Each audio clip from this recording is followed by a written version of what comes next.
Ang nakaraan. Makikitang gumawa si Pangulong Violet ng ilang hiwa gamit ang kanyang espada.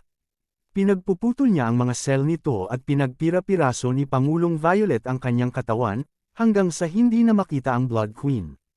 Laking gulat nila nang makita ang ginawa ni President Violet, at habang sumisigaw ang dalaga at umiiyak para sa kanilang reyna. Makikitang umuulan sa kinatatayuan ni President Violet ng mga dugo ng Blood Queen. Ang President Violet ay nakatayo pa rin sa pwesto niya na para bang may hinihintay. Iniulat ng isang tauhan na winasak ni President Violet ang bawat sel sa katawan ng Blood Queen. Hindi makapaniwala si Chief Gang at nagtatanong kung anong klaseng biro ito. Seryoso si Lanky habang tinititigan niya si President Violet na may iniisip.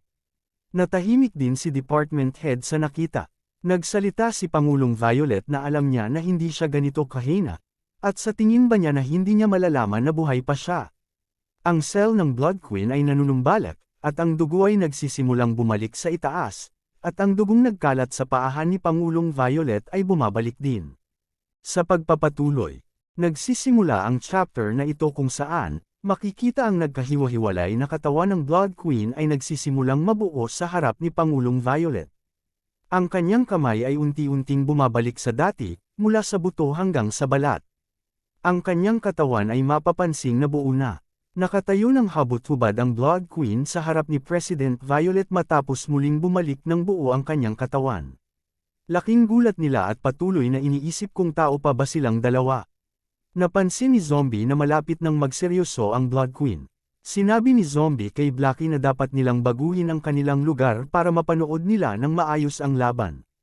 Sinabi ni President Violet sa kanya na petty fellow ang Blood Queen na talagang isang hindi namamatay na matandang halimaw mula sa mahigit 1,000 taon na ang nakalilipas. Sinabi din niya na hindi niya talaga siya kaya sa normal na laban. Narinig ng department head ang sinabi ni President Violet at hindi siya makapaniwala sa mga ito. Bigla siyang bumangon habang bali pa din ang kanyang kamay na may suot ng gintong gloves. Sumigaw si Lanky kay Zombie, at sinabi sa kanya na delikado dito at dapat na siyang umalis. Isinuot ni Blood Queen ang kanyang damit habang nag-iisip, at si President Violet naman ay nakatingin lang sa kanya ng may masungit na mukha at parang naghihintay sa kanyang gagawin. Itinaas ni Blood Queen ang kanyang kamay at pinadilim ang kalangitan. Matatag siyang nakatayo habang parang may ginagawa sa langit.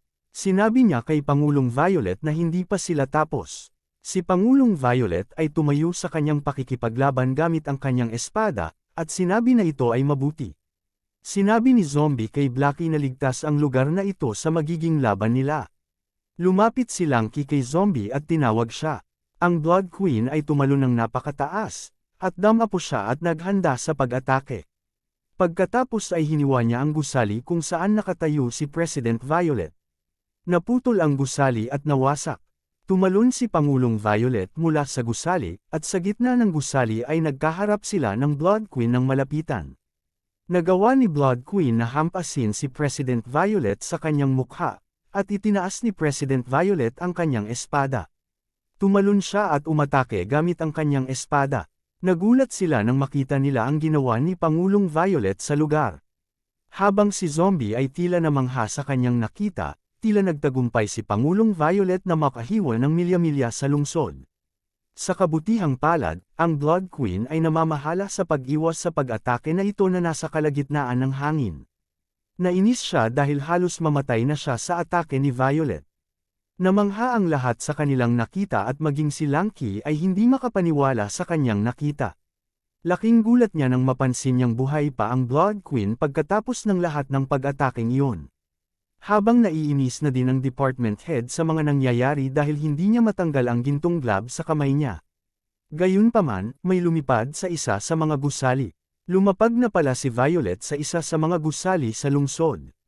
Bigla na lang, nilapitan siya ng Blood Queen para gumawa ng panibagong pag-atake. Sinipa niya ng malakas sa mukha si Violet at nasaktan ito. Habang lumilipad si Violet, sumugod ito sa kanya para gumawa pa ng panibagong pag-atake. Inipon ng Blood Queen ang kanyang pag-atake na may pulang aura. Matapos mag-charge ng kanyang pag-atake, mabilis niyang inihagis ang naka-charge na pag-atake kay Violet. Ang dalawa ay nagulat nang makita kung gaano kalakas ang Blood Demon Queen. Tumalbog si Violet sa mataas na gusali pagkatapos ng puwersahang itulak pabalik sa kanyang likuran. Muli siyang inatake nito gamit ang kanyang sariling espada sa kanyang tiyan, gumamit din pala ng telekinetic power ang Blood Demon Queen. Matapos makita si Violet mula sa dingding na nakasandal, laking gulat ni Nalangki at ng iba pa matapos ang nangyari kay Violet kahit na nasa ibang anyo siya. Matapos matusok siya ng kanyang espada, tila apektado si Violet matapos matanggap ang maraming pag-atake mula sa Blood Demon Queen. Gayunpaman, ang pinuno ng departamento ay nahihirapan mula sa gintong gloves dahil may nangyayari mula rito. Wala siyang ideya sa mga nangyayari. Nagsimula siyang magmura matapos ang gintong gloves ay gumawa ng isang bagay sa kanyang katawan. May narinig siyang boses na nagsasabi na hihiramin muna ng nilalang na ito ang kanyang katawan. Nagpanik siya dahil wala siyang ideya kung sino ang kausap niya kaya agad niya itong hinanap, at hindi siya makapaniwala na may nagawa siyang imposible. Nakita niya ang sinaunang tao na nagbigay sa kanya ng impormasyon tungkol sa zombie at pati na rin sa gintong gloves. Naiinis siya dahil wala siyang nagagawa. Sa kabilang banda, muling bumalik ang kamalayan ni Violet, tinanggap niya na ang katotohanan na kahit nagbago na siya, hindi pa din siya mananalo sa Blood Queen. Habang pinagmamasdan siya ng Blood Queen mula sa malayo, sinabi niya sa kanya na kahit na hindi niya ito masaktan ng labi sa laban nila, patuloy niya pa din itong aatakehin, habang binubunot niya ang kanyang espada sa kanyang tiyan. At tumalon si Violet pababa ng building. At sinabi din niya na hindi rin siya masasaktan ng labis ng Blood Queen, habang nakatayo sa kanyang mga paa na parang walang nangyari. Nakiusap si Lanky kay Zombie na gusto rin niya na mas maging makapangyarihan siya tulad ng ginawa niya kay Violet, dahil si Zombie lang ang may kakayahan na gawin ito. Agad siyang tinanggihan ni Zombie dahil sa isang dahilan ng pagiging masyadong marahas pagkatapos makakuha ng kanyang mga gems. At may biglang malaking pagsabog ang nangyari na ikinagulat ng buong lungsod. Nagtaka sila Zombie, Violet, at Blood Queen sa narinig nilang tunog sa ibang lugar, dahil wala silang kinalaman dito. Maging ang iba ay nagulat nang mangyari ang malaking pagsabog. Bigla na lang, may isang malaking nilalang ang nagsimulang dumagundong mula sa kalawakan habang sinasabing sa wakas ay muli na siyang nabuhay. Isang malaking paa ang nagsimulang dumaong sa lupa. Napakalaki ng figure na kahit ang malalaking gusali ay hindi maabot ang figure. Nagsisimulang magpanik ang lahat habang ang isa ay walang ideya kung ano ang nangyayari. Hindi sila nakaimik matapos makita ang figurang bumaba sa harapan nila. Ang gusaling kinatatayuan ni Zombie at Lanky ay nagsimulang gumuho ng bumaba ang paa nito mula sa lupa. Gayunpaman, may pinaplanong gawin si Zombie dahil wala siyang ideya kung ano ang nangyayari, pagkatapos mangyari ang lahat ng mga senaryo. Pagkatapos ay nagsimula siyang tumalon sa bawat piraso ng konkreto upang tulungan siyang maniobrahin ang kanyang posisyon.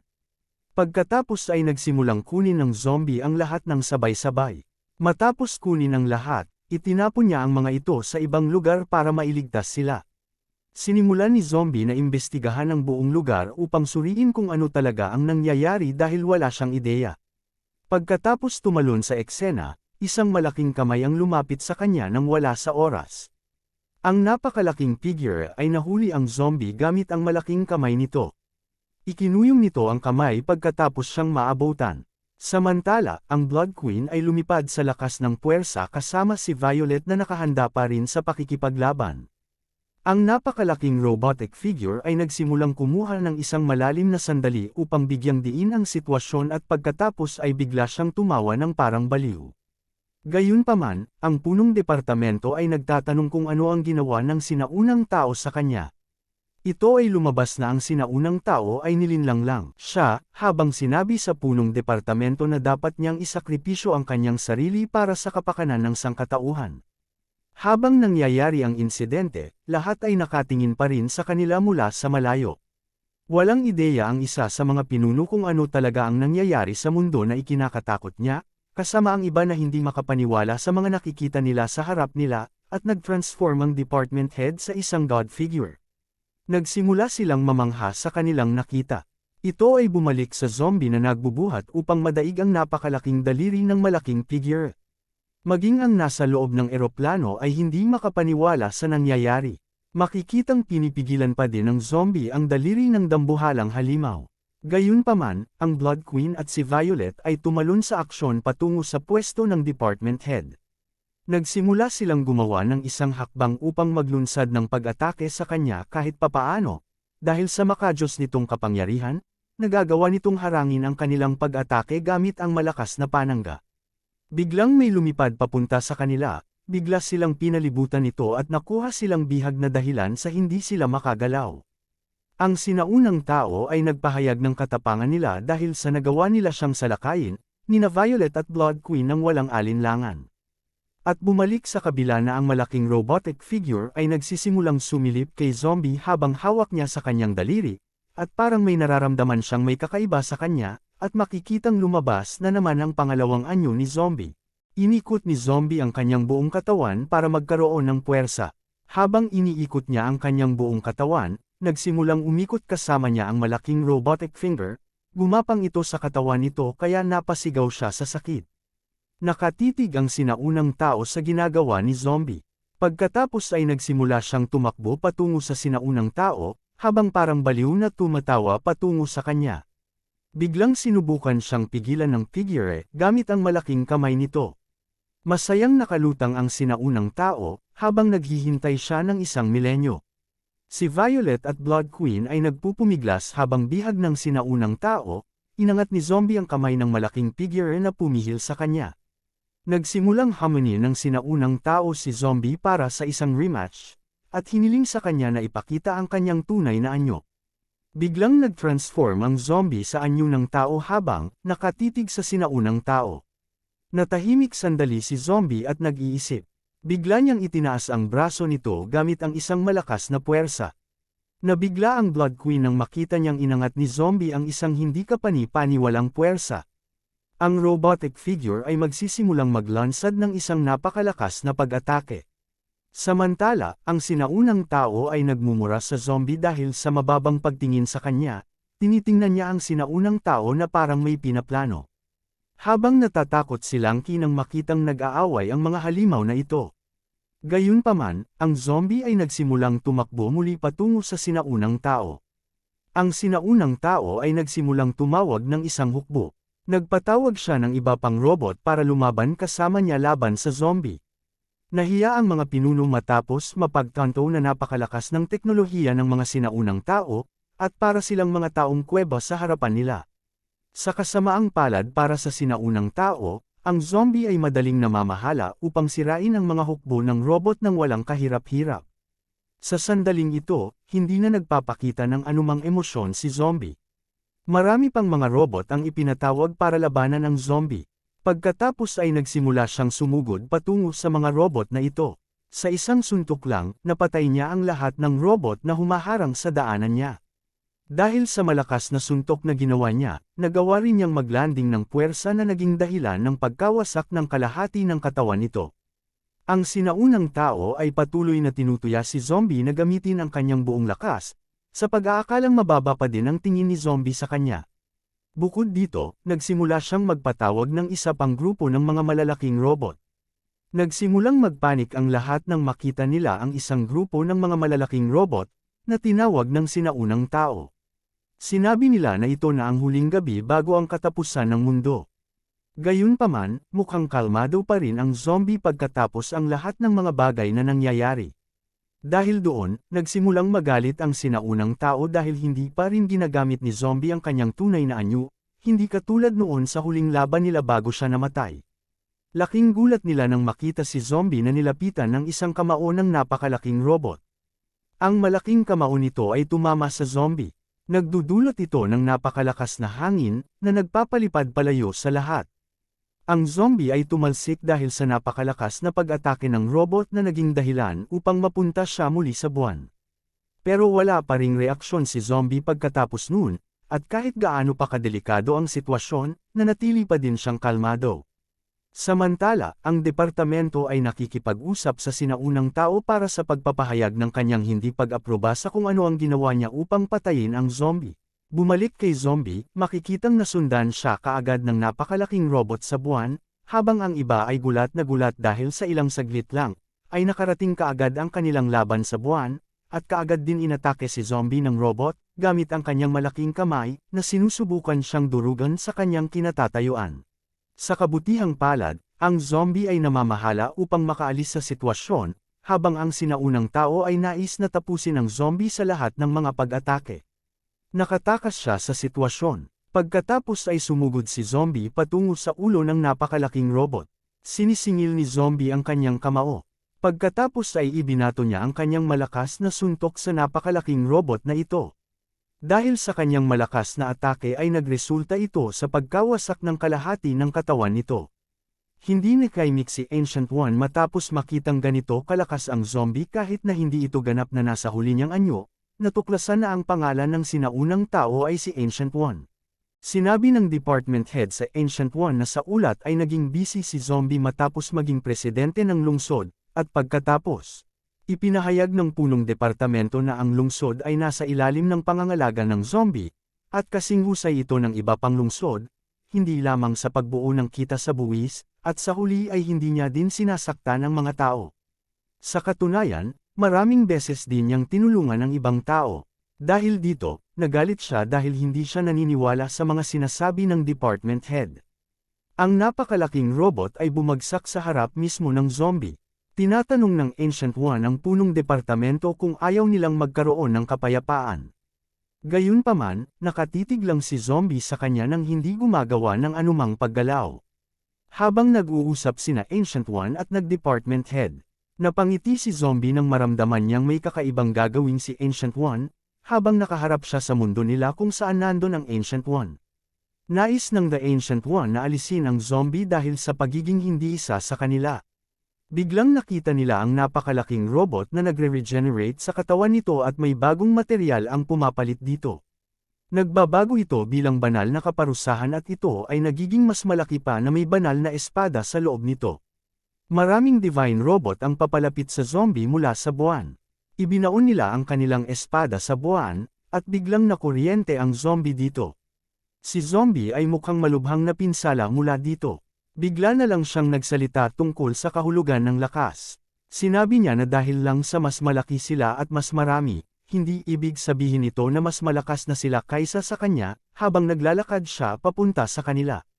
Nagulat si Ancient One habang sinubukan siyang lapitan ng zombie, at ginawa ni zombie ang pagpitik niya ng daliri, na nagreresulta ito sa malawakang pagkawasak ng lahat ng mga divine robot. Kasabay nito, isang shockwave ang nangyari sa buwan. Napakalakas nito na kahit sa mundo nila ay umabot ang shockwave mula sa snap na ginawa ni zombie. Dahil dito, nagpasya si Lanky na tawagan ang lahat para dalhin ang lahat ng mga mamamayan sa mga evacuation centers, kaya agad silang naghiwa-hiwalay. At biglang nag-teleport si zombie sa harap ni Ancient One na handang sumuntok ang kanyang kamao, habang nabigla naman ang Ancient One sa bilis ni zombie, at hindi pa siya nakahanda kumonekta na kaagad ang suntok ng zombie sa mukha ni Ancient One, at tumalsik siya pababa sa lupa habang umaapoy ang kanyang katawan sa bilis ng pagbulusok niya, makikitang bumababa na ang zombie sa lupa pagkatapos niyang suntukin si Ancient One, na makikita ding nahuhulog sa karagatan. Habang si zombie ay nakalapag na sa lupa, mayroon siyang pinaplanong gawin, at agad niyang hinati sa gitna ang lupa. Gayunpaman, nasa ilalim pa rin ng tubig si Ancient One at mukhang matindi ang pagtitiis nito sa sakit ng ginawa sa kanya ng zombie. Samantala, lahat ng tao sa Earth ay nagmamadaling tumulong sa bawat mamamayan. Sa sandaling iyon napansin niya ang lupa na hahati sa tabi niya. Nagulat siya sa nakita, dahil nakita niya si zombie na nakahawak sa lupa habang sinusubukang hatiin ito. Agad silang nagpanik habang si Ancient One ay walang kamalay-malay sa ginagawa ng zombie, nagsisimulang lumaki ang hati sa lupa sa kagagawan ng zombie. Nataranta ang lahat ng maramdaman ng 20 magnitude na lindol, at makikitang patuloy pa din ang paghati ng zombie sa lupa habang nakangiti. Isang malaki at mahabang bitak ang makikita mula sa direksyon ng zombie, at dahil sa takot, hindi napansin ni Lanky ang bitak na lupa na dahilan ng kanyang pagkahulog pababa habang may hawak siyang bata. Buti na lang at nahawakan siya ng isa niyang kasamahan para iligtas siya. Napakalaki ng bitak na nagresulta sa pagkahati ng halos kalahati ng Earth. Sinabihan ng lalaki si Lanky na kumapit ng mabuti. Gayunpaman, hindi siya muling makapaniwala sa kanyang nakita. Nahati ang karagatan na nagpapakita ng posisyon ni Ancient One. At pagkatapos bigla siyang pinuntahan ni Zombie, at sinuntok siya sa tiyan, habang si Ancient One ay napunta sa isa sa mga bundok. Umubo si Ancient One sa sakit pagkatapos niyang matanggap ang malakas na suntok ni Zombie. Tinukso siya ng head department kung ano ang ibig niyang sabihin kanina tungkol sa Zombie, ngunit determinado pa rin ang Ancient One na tapusin ang Zombie kahit ano ang mangyari, at may napansin siyang papalapit sa kanya. Isang tsunami ang nangyayari sa lungsod. Kasabay nito, ang bagong itsura ni Zombie ay nagpapakita na mas lalong lumakas pa siya. Nagulat ang head department nang muling magbago ang Zombie. Si Violet ay nag-iisa pa rin, habang sinusubukang makaligtas sa sitwasyon. Nagulat din ang Blood Queen nang makita niya ang bagong anyo ng Zombie, dahil sa huling laban nila ay hindi niya nakita ang anyong ito noon. Lalong natuwa ang Ancient One nang sa wakas ay ipinakita ng Zombie ang anyo na kanyang hinarap bago nawasak ang lahat. Saka siya lumipad para harapin si Zombie. Gayunpaman, ang Zombie ay nakatingin lamang sa kanya at naghihintay na makalapit sa kanya si Ancient One. Iniisip ni Blackie na nawala na sa isip si Zombie.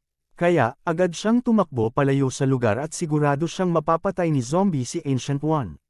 Sinisingil ng Ancient One ang kanyang sarili at tuwang-tuwa siya na sa wakas ay nakita niyang muli ang anyo ni Zombie pagkatapos ng mahabang panahon, at binalaan niya ang department head na medyo magdurusa ang kanyang katawan sa gagawin nilang pag-atake.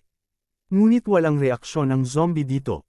Pagkatapos ay itinaas niya ang kamay nito at kung ano-ano. Biglang isang puwersa ang tumama sa Ancient One sa pamamagitan lamang ng paggalaw ng kamay ni Zombie. Ikinuyong ni Zombie ang kanyang kamao at nagresulta ito sa pagdurog ng katawan ni Ancient One na parang papel. Hindi siya makapaniwala sa sobrang lakas ni Zombie, at isang malaking pagsabog ang makikita mula sa lugar. Ang katawan ni Ancient One ay nagkapira-piraso na humantong sa kanyang pagkatalo.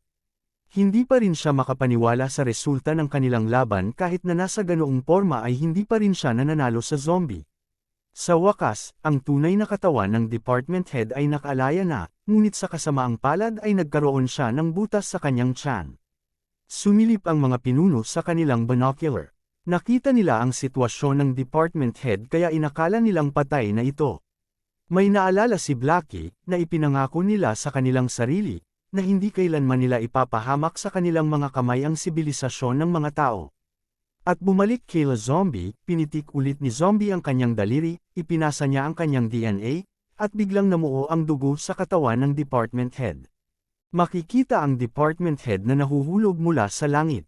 Ang ginawang snap ni Zombie ay para pagalingin ang department head, namuo ang dugo mula sa kanyang tiyan, at may biglang nabuong isang puso. Lahat ay hindi makapaniwala sa kanilang nakita. Maging ang Blood Queen at ang kanyang kasama ay nagulat sa kung ano ang kayang gawin ni Zombie. Isa rin si Violet sa mga hindi makapaniwala sa ginawa ni Zombie. Nalito ang department head tungkol sa nangyari pagkatapos na muling bumalik ang kanyang tiyan sa dati. Tapos tumingin siya sa likod at saka nakita niya si Zombie sa malayo. Nakaramdam siya ng pagkasuklam sa kanyang sarili pagkatapos niyang husgahan si Zombie. Ito ang panahon na sa wakas ay naunawaan na ng department head ang Zombie, at nalilito pa rin siya kung bakit nagpapakahirap ang mga sinaunang tao para lang maalis siya. Ito ay lumalabas na ang takot nila kay Zombie ay lumampas na sa kanilang mga limitasyon, at may kontrol siya sa kanila. Sa wakas ay natahimik si Zombie habang nakikita ang lahat na ligtas sa paligid niya. Lahat sila ay nakatingin lang sa kanya sa malayo. Biglang tumalon si Violet sa harapan niya nang wala sa oras. Bumalik si Zombie sa orihinal niyang anyo at tinanong niya si Violet kung ginagamit pa din ba niya ang bloodline power sa ngayon. Si Violet ay nagpapakita ng kaginhawaan dahil sa ginawa ni Zombie matapos ipahiram ang kanyang kapangyarihan sa kanya. Gayunpaman, nagalit pa din siya kay Zombie matapos mawala ang kanilang tahanan dahil sa ginawa ni Zombie. Sinabihan ni Violet si Zombie na kung pwede lang sana sa isang shot lang niya tinapos ang kalaban. Wala sanang mangyayaring ganito, at masyado lang siyang nagtagal sa pakikipaglaban sa kanya. Ikinatuwiran niya ang sarili na ayaw lang niyang masyadong takutin ang mga ito. Ang Blood Queen ay nasa matinding takot matapos makita ang Zombie na ganito kalakas, hindi katulad nung huling pagkikita nila noon. Dahil sa ginawa ng Zombie, ang kaganapan ay nagdulot ng paglipat ng katimugang kontinente ng 130 kilometro at ganap nitong binago ang klima ng mundo, at lumikha ng bagong pinakamalalim na bitak sa dagat. Pagkalipas ng 2 buwan, mula nang makaalis ang mga tao sa kaguluhan, walang masyadong may natalo sa kanila, at ang zombie architectural firm ang tanging responsable sa muling pagtatayo ng ilang mga probinsya na nawasak. Samantala, may inuobserbahan ng department head sa kanyang tablet. Nagre-review pala siya ng mga form ni zombie. Matapos malaman kung bakit pinipilit ng mga sinaunang tao na patayin ang zombie, at pagkatapos na harapin ang gayong nakakatakot na lakas ni zombie, iniisip niya kung ano ang maaari niyang piliin na gagawin sa susunod. Tinawag ng department head ang isa sa kanyang mga katulong upang bumili ng ilang trays ng mataas na kalidad na mga itlog. Ito ay dahil bibisitahin niya ang bagong hepe ng H-City. Kasabay nito, sa pagtatayo ng bagong lungsod ng Blood Tribe, inutusan ni Lantling ang kanyang mga empleyado na kumilos ng mas mabilis dahil gumastos siya ng maraming pera sa pagkuha sa kanila. Biglang may nagtanong kay Lantling kung saan galing ang pera niya na ikinagulat niya. Isa pala sa dahilan si Blackie, dahil pinautang niya ito, sinunod niya ang payo ng kanilang kamahalan na si Zombie, na huwag na silang mag-away at gumawa na lang sila ng paraan para patuloy na lumaki ang kanilang pera sa bangko. Kaya napagdesisyonan niya na lang na ipautang ang pera sa kanila sa mataas na interest na may 20%, at dahan-dahan nila itong pababayaran sa pamamagitan ng pagtatrabaho nila sa kanila. Sa ganoong uri ng interes, kakailanganin nilang magtrabaho ng hindi bababa sa 300 taon upang mabayaran nila ito. Makikitang nakangiti si Blackie nang nakakatakot. Hindi sila nakaimik matapos marinig ang lahat ng mga kadahilanang ito. Sa kabilang banda, nagtanong si Lantling tungkol sa kanilang reyna, ngunit walang ideya ang babae kung nasaan ito, at ipinagpalagay na lang niya na baka ito ay nasa kanyang silid. Ang Blood Queen ay makikita sa kanyang silid na may mukhang bigo sa mga nangyari. Hindi niya inaasahan na ang zombie ay may mas malakas pa na anyo. Hindi niya talaga inaasahan iyon kahit noon pa man. Gamit ang stimulant, pinalakas ng Blood Queen ang kanyang sarili para matalo niya si zombie, ngunit ginamit lamang ni zombie ang isang maliit na bahagi ng kanyang lakas upang harapin sila.